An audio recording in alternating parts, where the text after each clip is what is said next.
नमस्कार दोस्तों, मैं दीपक आप सभी का स्वागत करता हूं हमारे YouTube channel mystery from history में।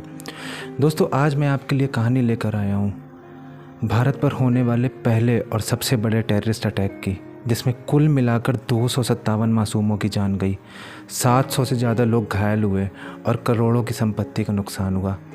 हम लोग खुशकिस्मत थे क्योंकि उस दिन सिर्फ 12 जगह ही बम ब्लास्ट हुए, और बदकिस्मत थे क्योंकि पुलिस अगर एक शख्स की बात मान लेती तो शायद इतनी तबाही ना होती और शायद ये बम ब्लास्ट भी रोक लिए जाते। ये बात आप लोगों को आगे कहानी में पता लगेगी कि मैंने ये खुशकिस्मत शब्द का प्रयोग क्यों किया। अच्छा, यह मामला था जिसमें पहली बार बॉलीवुड का नाम सामने आया, संजय दत्त का नाम भी सामने आया, और बाद में फिर संजय दत्त की इसमें गिरफ्तारी भी होती है। कहानी में हम लोग देखेंगे कि क्या थी पूरी प्लानिंग और कैसे पुलिस उन टेररिस्ट तक पहुंची और इतने बड़े बम ब्लास्ट आखिर हुए तो हुए कैसे। तो चलिए हम लोग शुरू करते हैं पूरी inside story Mumbai serial bomb blast की। तो कहानी शुरू होती है 12 मार्च 1993। अब ये दिन था शुक्रवार का। इसको ब्लैक फ्राइडे भी बोला गया और बाद में इसके ऊपर एक मूवी बनाने का डिसीज़न सामने आया था, लेकिन किसी कारणवश वो मूवी बन नहीं पाई। इस दिन मुंबई के लोग अपने अपने काम में व्यस्त थे और जैसे ही घड़ी में बजते हैं 1:28 की एक ज़बरदस्त धमाका होता है, और ये धमाका होता है बॉम्बे स्टॉक एक्सचेंज में। एक कार जो अंडरग्राउंड पार्किंग में खड़ी होती है उसमें ज़बरदस्त तरीके से धमाका होता है। इसमें 84 लोग मारे जाते हैं और 217 लोग घायल होते हैं। अभी किसी को कुछ नहीं पता लगा था कि ये हुआ क्या है, और आनन फानन में पुलिस भी वहाँ पहुँचती है। सारे जांच और छानबीन चल ही रही होती है कि अचानक एक और खबर आती है कि कत्था बाज़ार में, एक ये मुंबई की ही जगह है कत्था बाज़ार, इसमें एक ज़बरदस्त तरीके से धमाका हुआ फिर से, और इसमें 5 लोगों की जान चली गई, 6 लोग घायल हुए। इसमें यह धमाका कि स्कूटर में हुआ था, उसमें भी किसी ने बॉम्ब प्लांट किया था, लेकिन उस समय किसी को ये पता नहीं था कि ये बॉम्ब ब्लास्ट हो रहे हैं कि क्या हो रहा है। ये तो पता था कि हाँ ये धमाके हो रहे हैं, लेकिन सब लोग अनजान थे कि ये इतना बड़ा टेररिस्ट अटैक इंडिया पे हुआ है। जांच का सिलसिला ही चलता है, पुलिस भी इधर उधर जाती है, फायर ब्रिगेड की गाड़ियाँ घूम रही होती हैं, और अचानक से खबर आती है कि शिवसेना भवन, ये भी मुंबई में ही है, तो शिवसेना भवन में एक ज़बरदस्त बॉम्ब ब्लास्ट होता है। और इसके बाद एक एक करके, मतलब कुल मिलाकर 12 जगह ज़बरदस्त तरीके से बॉम्ब ब्लास्ट होना शुरू हो जाते हैं। किसी धमाके में 20 लोगों की जान जाती है, किसी धमाके में 10 लोग मारे जाते हैं। सबसे ज़्यादा लोगों की मरने की संख्या थी सेंचुरी बाज़ार में धमाका जो हुआ था उसमें, क्योंकि सेंचुरी बाज़ार में जो धमाका हुआ था ये एक डबल डेकर बस में हुआ था। डेकर बस थी, वो जिस जगह बॉम्ब प्लांट किया गया था वो उसी जगह जाकर रुक जाती है और अचानक से बॉम्ब ब्लास्ट हो जाता है, और इसमें सबसे ज़्यादा लोग मारे जाते हैं। इसमें कुल मिलाकर 113 लोग मरते हैं। अगर मुंबई में 2 घंटे और 12 मिनट तक ये बॉम्ब ब्लास्ट का सिलसिला चलता रहता है और 257 लोगों की जान चली जाती है, 700 से ज़्यादा लोग घायल हो जाते हैं और करोड़ों की संपत्ति बर्बाद हो जाती है। अब यहाँ पर क्या था कि पुलिस और सभी लोग ये तो समझ जाते हैं कि ये एक सोची समझी साजिश है, लेकिन सवाल अभी ये बाकी था कि ये अगर साजिश है तो ये किसकी साजिश है, किसने ये प्लान किया, और इतने बड़े बॉम्ब ब्लास्ट हुए तो हुए कैसे। फिर क्या था, हाई लेवल मीटिंग की जाती है, क्योंकि उस समय ऐसा था कि इंडिया में और कहीं भी इस तरीके के बॉम्ब ब्लास्ट कभी हुए नहीं थे, पूरे वर्ल्ड में इस तरीके के बॉम्ब ब्लास्ट कहीं भी नहीं हुए थे। तो फिर हाई लेवल मीटिंग की जाती है दिल्ली में, और इसके बाद 3 हाई लेवल टीम्स बनाई जाती हैं।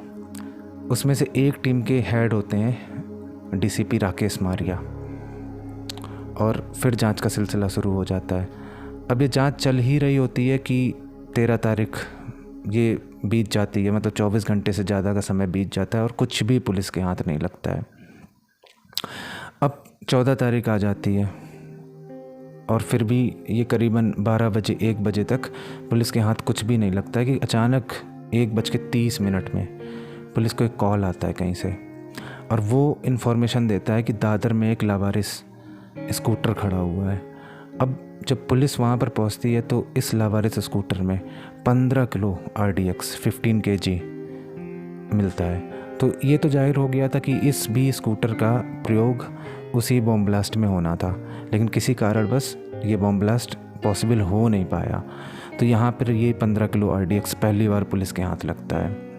फिर पुलिस को एक खबर मिलती है कि एक कोई मारुति वैन है वो लावारिस खड़ी हुई है, और पुलिस जब वहाँ देखती है तो ये Maruti van AK-47 rifle, hand grenades etcetera से भरी होती है पूरी। लेकिन अब पुलिस को यहाँ पर पहली बार एक सबूत हाथ लगता है, और वो सबूत होता है अल हुसैनी बिल्डिंग में रहने वाली एक महिला। क्योंकि ये जो मारुति वैन थी ये इसका रजिस्ट्रेशन नंबर था, और वो रजिस्ट्रेशन नंबर बुक था अल हुसैनी बिल्डिंग पर रहने वाली एक महिला के नाम, जिसका नाम था रूबिका सुलेमान। अब पुलिस अल हुसैनी बिल्डिंग पहुंचती है और वहाँ पर देखती है कि ताला लगा हुआ है। पुलिस जब पड़ोसियों से पूछताछ करती है तो पता लगता है कि ये बिल्डिंग जो है वो टाइगर मैनन की है, और वो पड़ोसी ये भी बताते हैं कि जो टाइगर मैनन है वो 12 तारीख को यानी कि ब्लास्ट वाले दिन सुबह 4 बजे ही दुबई चला गया किसी काम से। ऐसा टाइगर मैनन ने ऐसा बताया होगा उन लोगों को, तो वही चीज़ उन लोगों ने पुलिस को बताई। फिर क्या था, पुलिस के पास कोई चारा था नहीं, तो पुलिस जो थी वो अल हुसैनी बिल्डिंग की तलाशी लेना शुरू कर देती है। अब यहाँ अल हुसैनी बिल्डिंग में कुछ ज़्यादा तो नहीं मिलता है, लेकिन कुछ चाबियाँ ज़रूर मिलती हैं। जब इन चाबियों की जांच पड़ताल की जाती है तो इसमें से एक चाबी जो थी वो उस स्कूटर से मैच खाती है जो स्कूटर दादर में लावारिस खड़ा मिला था। यह तो तय हो गया था कि ये बॉम्ब ब्लास्ट में टाइगर मैनन और उसकी फैमिली का कुछ ना कुछ हाथ ज़रूर है। लेकिन अभी भी पुलिस को ये चीज़ नहीं समझ में आ रही थी कि टाइगर मैनन जैसा आदमी जो छोटा मोटा अपराधी था, जो सिर्फ़ और सिर्फ सिल्वर स्मगल किया करता था उस समय, वो इतने बड़े बॉम्ब ब्लास्ट को कैसे अंजाम दे सकता है। पुलिस उसके जान पहचान वाले लोगों को ढूंढना शुरू कर देती है, और तब एक नाम सामने आता है असगर मुकादम का, क्योंकि असगर मुकादम जो था वो टाइगर मैनन का बहुत ही ज़्यादा ख़ास आदमी था, करीबी आदमी था। फिर पुलिस असगर मुकादम को पकड़ती है तो असगर मुकादम बस इतना बताता है, टाइगर मैनन ने उससे टिकट और बोर्डिंग पास वगैरह को अरेंज करने के लिए बोला था, और वो सुबह 5 बजे जाकर ये बोर्डिंग पास और टिकट टाइगर मैनन को दे आया था एयरपोर्ट पर जाकर। उसने लेकिन ये भी बताया कि ऐसा टाइगर मैनन ने उससे बोला होगा कि घर का ध्यान दिए रहना और बाकी चीज़ें। तो फिर वो जब वापस आता है तो वो देखता है कि यहाँ पर एक शख्स का भी नाम सामने आता है जिसका नाम जावेद चिकना था। तो वो ये देखता है कि जावेद चिकना और अन्य कई लोग वहाँ पर गाड़ियों में कुछ चीज़ें लोड कर रहे थे, ब्लैक कलर की चीज़ थी कुछ, और यही सारी चीज़ें लोड कर रहे थे। उसको ये नहीं पता था कि ये RDX है कि क्या है। लेकिन जब ये बॉम्ब ब्लास्ट हुए तब पहली बार असगर मुकादम को ये पता लगता है कि टाइगर मैनन ने ये बॉम्ब ब्लास्ट करा दिए हैं पूरी मुंबई में, जिससे ये मुंबई पूरी दहल गई है। अब इंक्वायरी का सिलसिला और ज़्यादा आगे बढ़ता है, और अचानक से पुलिस को इसको सूटकेस मिलते हैं, और ये सूटकेस मिलते हैं पुलिस को जावेरी बाज़ार में। और ये सूटकेस में करीबन 200 हैंड ग्रेनेड और काफ़ी AK-47 राइफ़ल होती हैं। और यहीं से पहली बार याकूब मेनन का नाम सामने आता है। बाद में याकूब मेनन को फिर फांसी भी होती है। फिर छानबीन का सिलसिला चलता रहता है, और पुलिस को 32 बैग RDX से भरे मिलते हैं। मतलब इसमें कुल मिलाकर 1032 किलो RDX होता है। और 1-2 दिन बाद अचानक से एक खबर आती कि नागला गांव के पास कहीं ना कहीं RDX छुपा हुआ है। फिर पुलिस जब छानबीन करती है तो पुलिस को समंदर के अंदर गड़े हुए 28 बोरे RDX मिलते हैं, जिसमें कुल मिलाकर 20,380 किलो RDX होता है। अब समझिए ये RDX पकड़े गए, अगर ये फटते मुंबई के अंदर तो क्या हाल होता, कितने लोग मारे जाते। इसीलिए मैंने कहा था कि हम लोग खुशकिस्मत थे। अभी एक और कारण है कि हम लोग क्यों खुशकिस्मत थे उस दिन, ये आप लोगों को और आगे अभी कहानी में पता लगेगा। तो ये इतने भारी तादाद पर RDX मिलते हैं और सब लोग सकते में आ जाते हैं कि इतने बुरी तरीके से, मतलब इतने ज़्यादा RDX इंडिया के अंदर आए तो आए कैसे। फिर यहाँ पर एक और नाम सामने आता है, इब्राहिम चौहान। ये इब्राहिम चौहान एक बिल्डर था, ये रहता था वहीं मुंबई पे। जब इसको पकड़ा जाता तो ये पहली बार बताता है दाऊद इब्राहिम, डी कंपनी और संजय दत्त का कनेक्शन इस पूरे बॉम्ब ब्लास्ट से। इसके बाद आप लोगों को पता ही है कि संजय दत्त की गिरफ्तारी भी होती है, क्योंकि संजय दत्त ने AK-47 अपने पास रखा हुआ था। फिर इसके बाद कार्रवाई शुरू होती है और कई कस्टम ऑफिसर्स भी पुलिस की चपेट में आते हैं। जब समंदर के रास्ते इतना ज़्यादा RDX भारत में आया तो कस्टम ऑफिसर कर क्या रहे थे, ये हम लोगों को भी सोचने वाली बात है। करप्शन इतना ज़्यादा बढ़ चुका है, मतलब आज भी देश में, और उस समय भी आप सोचिए कि अगर ये लोग अपनी ड्यूटी सही से करते तो शायद इतने ज़्यादा बम ब्लास्ट होते ही ना, इतने लोगों की जान जाती ही ना। फिर तफ्तीश पुलिस की आगे चलती है और फिर एक शख्स पकड़ा जाता है जिसका नाम था बादशाह खान। अब ये जो बादशाह खान था ये मेन कल्प्रिट था, क्योंकि ये बादशाह खान था, इसी ने पूरे बॉम्ब प्लांट किए थे और लोगों के साथ मिलकर, हालांकि अकेले इसके बस का काम ही नहीं था, लोगों के साथ मिलकर इसने बॉम्ब प्लांट किए थे कई जगह। फिर जब ये बादशाह खान पकड़ा जाता है तो फिर ये पूरी कहानी बताता है। टाइगर मैनन ने दाऊद इब्राहिम के साथ मिलकर ये पूरा प्लान बनाया था और इसके लिए 19 लड़के तैयार किए गए थे जिनकी ट्रेनिंग पाकिस्तान में हुई थी।